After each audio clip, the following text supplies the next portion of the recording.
안녕하세요. 사연사무소에 오신 것을 환영합니다. 오늘의 사연입니다. 저는 40대 중반의 유부남입니다. 아내와 함께 생활용품점을 운영하고 있지요. 나름 장사가 잘 되고 둘이 열심히 살아온 덕분에 이제는 어느 정도 생활에 여유가 생겼습니다. 저희에게는 아이가 셋 있는데 어느새 중학생 둘과 초등학교 고학년 하나가 되어 있었습니다. 아이들을 어릴 때부터 가게 일 때문에 제대로 챙겨주지 못했지만 그럭저럭 잘 자라줘서 감사한 마음입니다. 아내는 40대 초반으로 운동도 꾸준히 하고 외모에 신경을 쓰는 편이어서 충분히 매력적인 여성입니다. 키가 크진 않지만 탄탄한 체력과 날씬한 체형을 유지하고 있습니다. 솔직히 말해 아직도 아내가 속옷 차림으로 집 안을 오갈 때면 저는 남자로서 욕구를 느낍니다. 하지만 문제는 아내가 성관계를 귀찮아한다는 것입니다. 아내가 성에 대한 흥미를 잃은 것은 언제부터였을까요?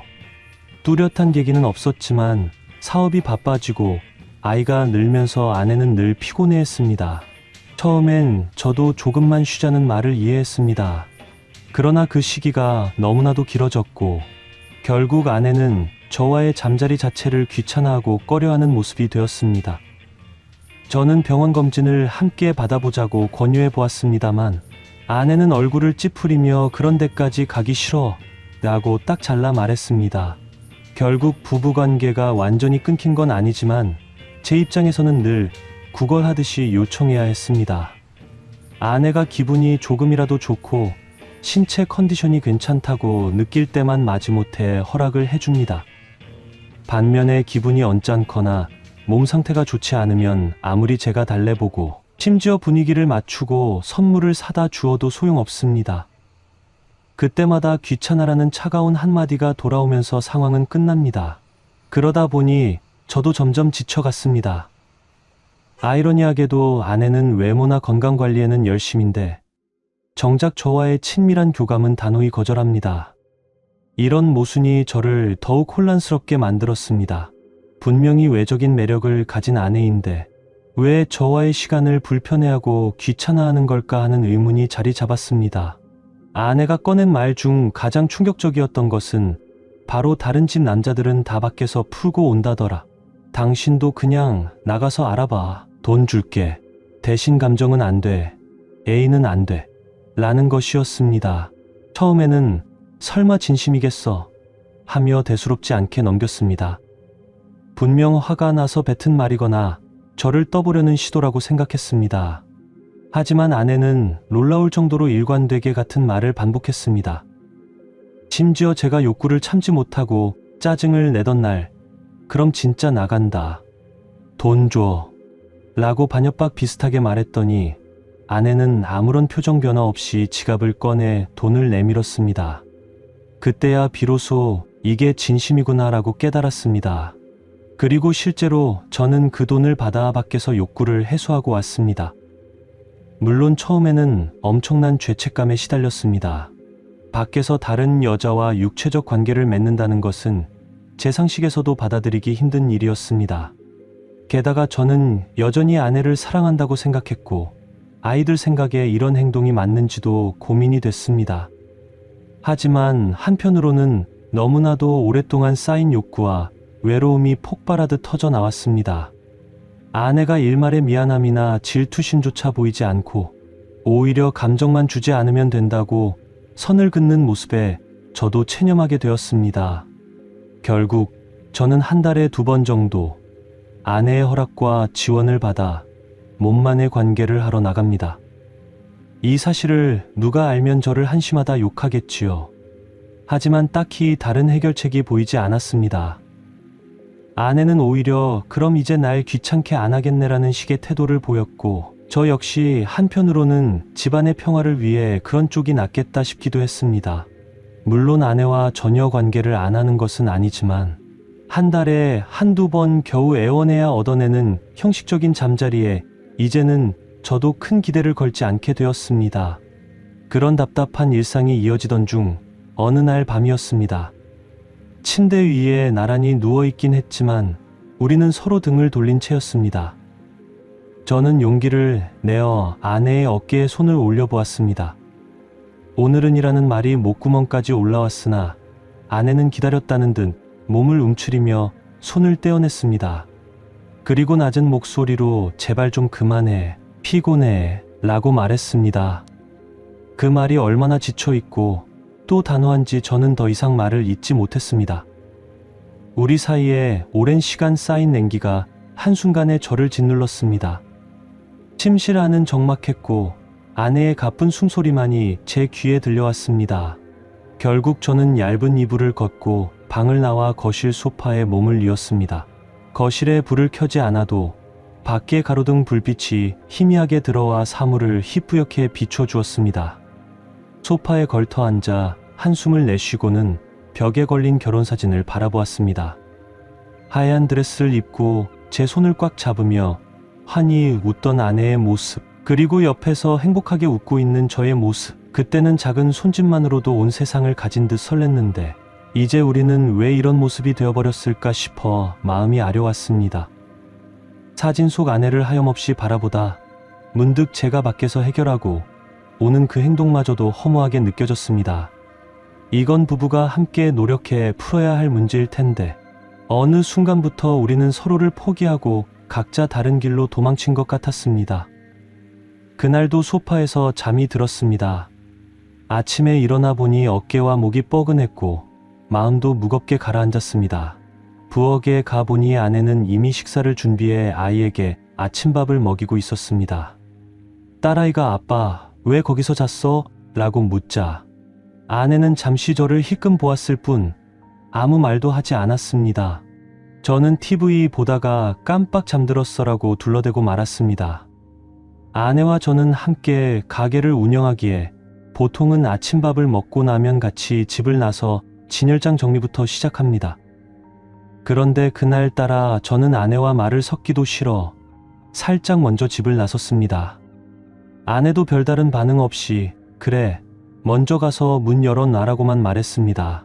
쓸쓸한 마음을 안고 혼자 가게로 향하는 길. 길가에 핀 봄꽃들이 눈에 들어왔지만 제 마음은 여전히 겨울 같았습니다. 가게를 열고 나니 정신없이 바쁜 시간들이 이어졌습니다. 아침 출근길에 필요한 물건을 사가려는 손님들, 오전 장을 보러 나오는 주민들이 하나둘 들어왔습니다. 저는 평소처럼 친절하게 응대했고 아내도 어느 틈엔가 가게로 와서 카운터에 앉아 매출 확인을 했습니다. 겉보기엔 평범한 부부 사장님처럼 보였을지도 모르겠습니다. 하지만 우리는 서로 각자 할 일에만 몰두할 뿐 눈길조차 교환하지 않았습니다. 점심 무렵에는 손님이 잠시 뜸했는데 그때 아내가 제게 말했습니다. 다음 주에 딸아이가 봄 소풍 간다던데 자원봉사자 필요하다더라. 난 못 갈 것 같으니까 당신이 좀 다녀와. 처음에는 황당했습니다. 저는 그런 학부모 행사에 한 번도 가본 적이 없었거든요. 그러나 딸아이가 저를 애써 바라보며 아빠가 오면 좋겠다라고 말했고 아내 또한 당신이 가게 좀 비워도 되잖아라며 강하게 밀어붙였습니다. 결국 저는 별다른 선택지도 없이 그럼 알았어라고 답했습니다. 소풍 당일 이른 아침부터 도시락을 꾸렸습니다. 사실 평소에 도시락 따위는 잘 싸본 적이 없어 어설프게 밥과 몇 가지 반찬을 통에 담았습니다. 아내가 새벽에 일부 반찬을 만들어 주긴 했지만 어디까지나 아이를 위해서였지 저를 위한 건 아니었습니다. 그래도 딸아이의 기대에 부응하고 싶어 출근하듯 부지런히 준비해 학교로 향했습니다. 운동장에는 이미 아이들과 몇몇 학부모들이 와 있었습니다. 저는 낯선 분위기에 어색해하다가 담임 선생님께 인사를 드리고 자원봉사자로 참여했음을 알렸습니다. 선생님은 반갑게 맞아주며 저 말고도 또 다른 학부모 한 분을 소개해 주었습니다. 그분이 바로 김윤주 씨였는데 제 딸과 같은 반 친구의 어머니라고 했습니다. 처음 본 그녀의 인상은 무척 밝고 다정했습니다. 안녕하세요. 저는 4학년 2반 다현이 엄마입니다. 그녀는 부드러운 목소리로 인사를 건넸고 저는 얼떨결에 아, 네, 하윤이 아빠입니다라고 답했습니다. 당혹스럽긴 했지만 그녀의 표정과 목소리에서 묘하게 편안한 기운이 전해졌습니다. 버스에 오르자 서먹한 분위기도 조금씩 풀렸습니다. 옆좌석에 앉아 여러 가지 이야기를 나눴는데 주로 아이들 이야기였습니다. 그래도 오랜만에 누군가와 가벼운 대화를 나누는 일이 어찌나 반갑던지 저도 모르게 긴장이 풀리고 웃음이 나왔습니다. 그녀는 제가 작은 가게를 운영한다고 하자 멋지시네요. 자기 사업하는 게 사실 쉽지 않잖아요 라고 말했습니다. 저는 그냥 그렇게 사는 거죠. 사실 직장인이 더 편할 때도 있어요 라며 농담처럼 대답했습니다. 소풍 장소인 식물원에 도착해서도 우리는 자연스럽게 아이들을 챙기면서 조금씩 대화를 이어갔습니다. 넘어져서 무릎이 까진 아이를 그녀가 재빠르게 달래며 밴드를 붙여주었을 때 그녀의 사려 깊고 다정한 모습이 인상적이었습니다. 그런 모습에 왠지 모르게 가슴 한편이 따뜻해졌습니다. 점심 무렵 아이들은 자기들끼리 모여 앉아 도시락을 먹겠다고 해서 저와 김윤주 씨만 벤치에 남게 되었습니다. 살짝 어색했지만 그녀가 먼저 도시락 정갈하네요. 직접 싸신 거예요? 라고 칭찬해 주었습니다. 사실 대부분 아내가 만들어준 반찬이었지만 저는 그냥 아내가 좀 도와줬습니다. 딸이 좋아하는 반찬이라고 얼버무렸습니다. 그녀는 아내분이 정성이 대단하시다며 아이 키우고 가게까지 하느라 바쁠 텐데 힘들겠다고 말했습니다. 저는 그냥 씁쓸한 웃음으로 넘겼습니다. 아내가 아이에게 쏟는 정성은 분명 크지만 저와 나누는 온기는 이미 메말라 버렸으니까요. 소풍을 무사히 마치고 돌아오는 길, 버스 안에서 딸아이가 제 어깨에 기대 잠들었습니다. 김윤주 씨는 그런 딸을 위해 조심스럽게 담요를 건네며 덮어주라고 했습니다. 사소한 배려였지만 오랜만에 따뜻한 배려를 받는 기분에 가슴이 뭉클해졌습니다. 학교에 도착해 아이들을 돌려보낸 후 학부모 봉사자들도 헤어질 준비를 했습니다. 자연스럽게 연락처를 주고받게 되었는데 소풍 때 찍은 사진을 서로 공유하자는 목적이었습니다. 그녀의 이름이 김윤주라는 것도 그때서야 알았습니다. 그녀는 환히 웃으며 다음에 학교에서 또 뵈어요라고 했고 저는 괜히 두근거리는 마음을 숨기면서 인사를 돌려주었습니다. 집으로 돌아오니 딸아이가 소풍 이야기를 신나게 들려주었습니다. 아내는 딸의 말에 차분히 대꾸했고 딸은 다연히 엄마가 참 다정하게 아이들을 챙겨줬다고 칭찬했습니다. 아내는 그랬구나 하고 짧게 말했을 뿐 별다른 표정도 없었습니다. 그날 저녁 아내와 저 사이엔 역시나 대화가 거의 없었습니다. 밤이 깊어 모두 잠든 뒤 저는 휴대폰을 보다가 낯선 번호로부터 온 문자를 발견했습니다. 오늘 정말 도와주셔서 감사했어요. 아이들 사진 공유해요. 김윤주 씨였습니다. 몇 장의 사진과 함께 짧은 인사가 담겨 있었습니다. 저도 곧바로 답장을 보냈습니다. 오히려 제가 감사했습니다. 좋은 추억이 된 것 같아요. 단순한 문자였지만 제 마음이 이상하게 흔들렸습니다. 오랫동안 누군가와 이렇게 가벼운 말 한마디 나누는 것조차 설렘으로 다가온 적이 없었으니까요. 마음 한구석에서 온기가 번졌지만 동시에 스스로를 다잡았습니다. 별일 아니다. 그저 친구 같은 부모 대화일 뿐이다. 며칠이 지나도 우리는 간간히 안부 문자를 주고받았습니다. 처음에는 사진 관련 이야기, 아이들의 학교, 행사 정보 정도였지만 점차 날씨나 점심 메뉴처럼 소소한 일상 대화로 넘어갔습니다. 출근길에 찍은 노을 사진을 제가 보내면 그녀는 와, 너무 예쁘네요. 아이랑 한가할 때 저런 노을을 같이 보면 좋을 텐데라는 답장을 주었습니다. 저 역시 다음에는 꼭 아이랑 이 동네 놀러 와 보세요 하고 답하곤 했습니다. 그러다 어느 날 우연히 그녀의 SNS를 보게 되었습니다.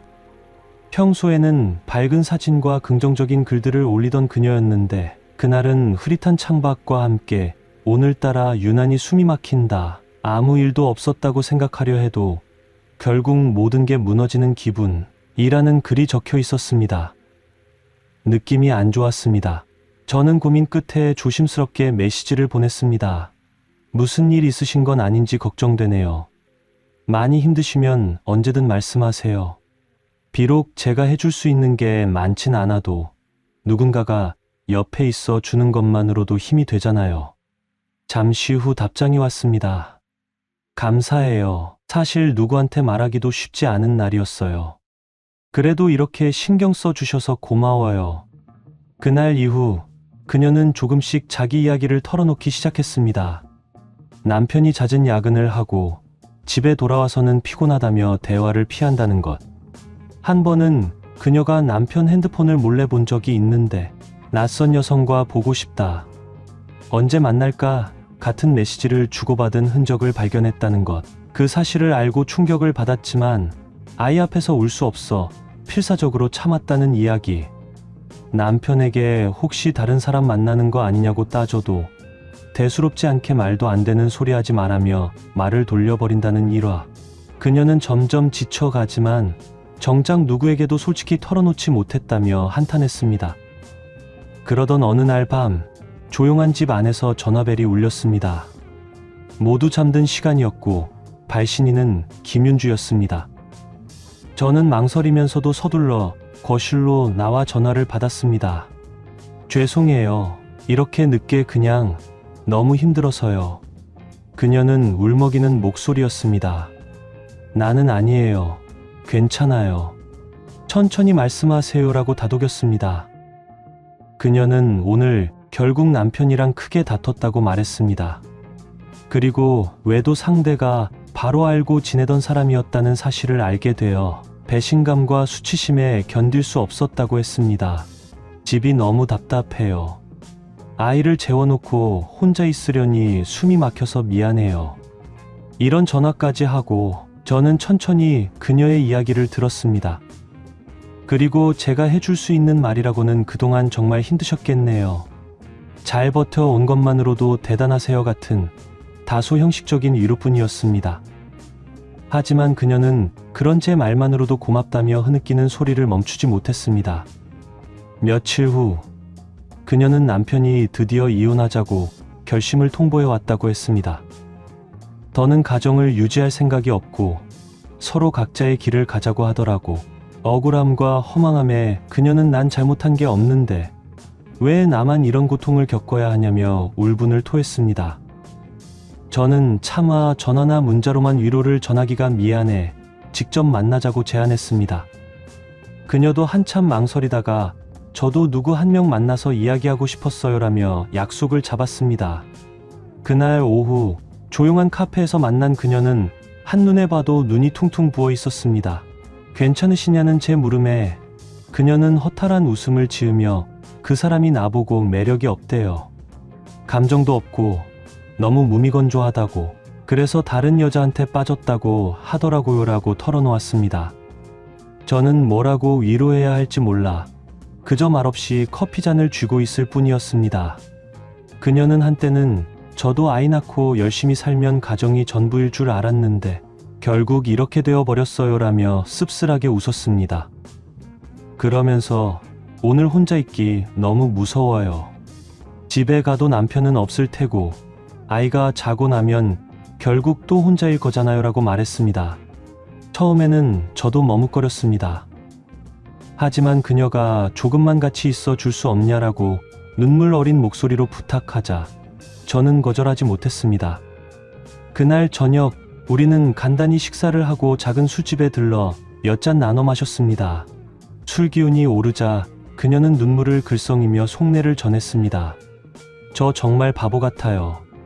아이한테는 좋은 엄마가 되려고 했고 남편한테도 최선을 다했는데 이게 다 뭘까요?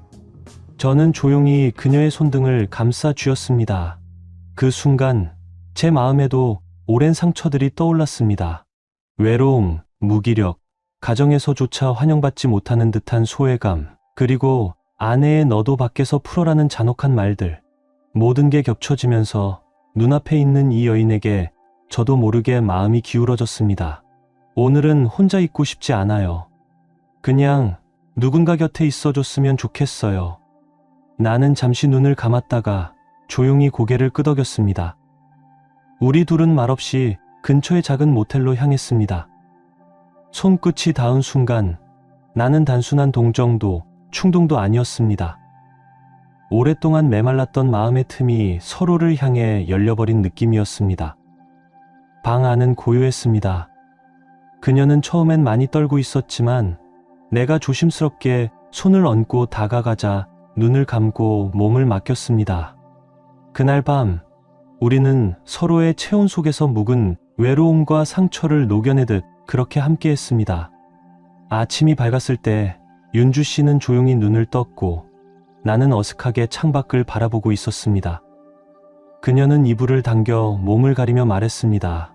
어젯밤 이후에는 없어요. 다만 이 감정이 우리를 어디로 데려갈지 모르겠네요. 저는 무슨 말을 해야 할지 몰랐습니다. 죄책감과 안도감, 그리고 희미한 행복감까지 뒤섞여 가슴이 답답했습니다. 결국 우리는 서로에게 애인이 되었습니다. 그녀는 곧 남편과 합의 이혼을 진행했고 아이 양육권을 갖는 대신 재산 분할 협의가 길어져 스트레스를 받았습니다. 저는 뒤에서 조용히 그녀를 도왔습니다. 필요한 서류나 변호사 상담 같은 것도 함께 알아보고 심지어 경제적으로 빠듯할 때 비상금까지 털어 넘겨주기도 했습니다. 한편 집에서는 아내가 저를 거의 신경 쓰지 않고 지냅니다. 밖에서 해결한다면서? 그럼 됐지 뭐라는 식입니다. 제가 가끔 돈을 요구하면 아내는 아무런 표정 없이 돈을 건네줍니다. 아내 입장에서는 나를 귀찮게 하지 않고 감정만 주지 않는다면 괜찮다라는 것 같습니다. 물론 그녀가 정말 이 상황에 대해 아무 느낌이 없는지는 모르겠습니다. 하지만 최소한 겉으로는 저를 전혀 탐탁지 않아 하면서도 집안에서 불화를 크게 만들 의지도 없어 보입니다. 그리고 저는 윤주 씨와 몰래 만납니다. 그녀는 이제부터 아이를 홀로 키우며 생계를 책임져야 하는 상황이기에 가끔 저한테 힘들다고 연락을 합니다. 그럴 땐 저도 가게 일이나 집안 사정으로 오래 시간을 빼기는 어렵지만 잠깐이라도 모텔에서 만나 이야기를 나누거나 서로를 보듬곤 합니다. 거창한 데이트는 못해도 그녀에게 필요한 건 물질적인 지원과 잠깐의 위로, 그리고 애틋함이니까요. 이런 만남을 언제까지 지속할 수 있을지는 솔직히 잘 모르겠습니다. 제게도 아이가 있고 아내와의 결혼 생활을 함부로 정리할 생각은 없습니다. 윤주 씨 역시 자신이 상간녀처럼 보이고 싶지 않다며 스스로를 자책할 때가 많습니다. 그럴 때면 제가 이건 우리 둘 다의 선택이라고 달래주지만 가끔은 저도 이 관계가 어디까지 갈 수 있을지 불안해집니다. 그래도 지금 당장은 저 역시 그녀의 존재가 크나큰 위안이 되고 있습니다. 아내와의 삭막한 결혼 생활 속에서 거의 고사 직전이었던 마음이 윤주 씨와 함께 있을 때는 조금씩 생기를 되찾기도 합니다. 물론 그 뒤에는 어김없이 죄책감과 공허함이 몰려오지만 그 순간의 따뜻함에 제가 기대고 있다는 사실을 부정할 수 없습니다. 그 사이 아내와 저는 가게를 계속 운영하며 일상적인 흐름을 유지하고 있습니다. 서로가 필요 최소한의 말만 주고받으며 아이들과의 생활도 평범하게 꾸려갑니다. 다른 집 남자들은 다 밖에서 풀고 온다더라라는 아내의 말이 아직도 제 귓가에 맴돌지만 이제는 더 이상 따지고 들거나 이야기할 기운도 없습니다. 그저 지금처럼 평온을 유지하는 것이 아내의 선택이고 저도 그 안에서 숨 쉴 틈을 찾아 살아가는 셈입니다. 윤주 씨는 남편과 정리한 뒤 작은 원룸으로 아이와 함께 이사했습니다. 경제적으로 빠듯해져서 새로운 일자리 찾아 일하기 시작했습니다. 때론 자정이 넘어서야 퇴근해 너무 힘들다라는 문자를 보내옵니다. 그럼 저는 아내가 깊이 잠들었을 때 살짝 빠져나와 차를 몰고 그녀가 있는 동네로 가곤 합니다. 아이를 재워놓은 상태라 오래 집을 비울 수 없다는 그녀의 사정상 우린 근처 모텔에 잠깐 들러 서로를 위로하듯 앉습니다. 옷깃을 살짝 벗고 몸을 맞댈 때마다 그녀가 제게 당신밖에 없다고 작은 목소리로 말할 때 묘한 감정이 밀려옵니다. 연민인지 애정인지 모를 그 감정이 한편으로는 죄책감과 뒤섞여 복잡해집니다. 그래도 저에게 기대는 그녀를 보면 나라도 도와줘야 한다는 생각이 드는 게 사실입니다. 이런 상황을 유지하려면 경제적인 문제도 따릅니다. 저는 아내가 준 돈이나 제 비상금을 털어 그녀에게 조금씩 건네주기도 합니다. 아이와 살아야 하는 그녀에게는 정말 큰 힘이 될 테니까요. 그리고 집으로 돌아오면 아내는 제가 왜 그렇게 피곤해 보이는지 묻지도 않습니다. 때론 저녁을 걸러 늦게 들어가도 오늘은 또 바빴나 보네 정도로만 반응합니다. 더 이상 저를 질투하거나 의심하는 기색이 없습니다. 그렇다고 아내가 욕구가 완전히 없어진 건 아닙니다. 한 달에 한두 번 정도, 아주 가끔 아내가 스스로 다가올 때가 있습니다. 어느 날은 제가 가게를 마감하고 들어와 씻으려는데 갑자기 아내가 살짝 뺨에 입맞춤을 하며 "오늘은 시간이 괜찮아?" 라고 묻습니다. 그런 순간이면 저도 당황하지만 한편으로 아내가 내게 아직 관심이 조금이라도 있구나 싶어 마음이 흔들립니다.